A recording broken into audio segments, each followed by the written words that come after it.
Hey, it's Chuck. If you ever wondered why the poor and working class white Southerners fight so hard to defend a version of history that never served them, and why the descendants of Confederate soldiers wave flags for men who got their grandfathers killed in a war to protect other men's plantations, then this one's for you. Let's dive into it. Here are the numbers. At the start of the Civil War, roughly 25% of Southern households owned enslaved people. The other 75% did not. And within the group that did own people, the wealthiest 3% owned the majority of them. The war wasn't fought to protect the economic interests of most Southerners. It was fought to protect the economic interests of the planter class, the richest slaveholders who controlled the politics, the land, and the story. But the foot soldiers weren't the planters.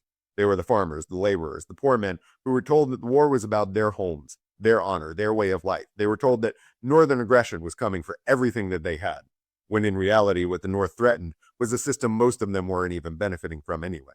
In psychology, we call this identity fusion. When a person's sense of self becomes so tightly merged with a group identity that an attack on the group feels like personal attack on the body. The group and the self become indistinguishable. And at that point, defending the group isn't a political act, it's survival. That's how you get somebody making $40,000 a year defending tax cuts for billionaires.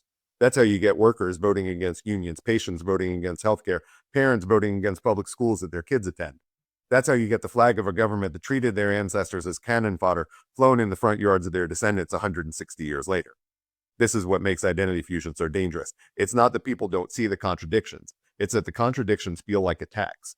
And so when somebody points out that the Confederacy fought to protect the system that left your ancestors poor and expendable, the response isn't curiosity, it's defensiveness. Because at that point, you're not being asked to reconsider a political position. You're being asked to grieve. And grief is harder than loyalty. Here's where this lands today. Look at who benefits from the systems people are defending. Not from the flag, not from the statue, from the actual economic and political arrangements that the flag and the statue were designed to protect. The wealthiest 1% of Americans now hold more wealth than the entire middle class combined.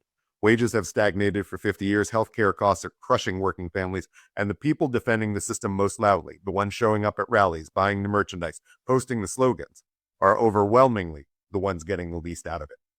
The planter class never went away. They just changed the uniform. And the story they sold in 1861, your enemy is the person who looks different from you, not the person extracting your labor, is the same story being told right now. Different flags, same math. They've been handed an identity wrapped around a lie, and they've been told that letting go of the lie means losing themselves. Most people would rather defend the lie than face the grief.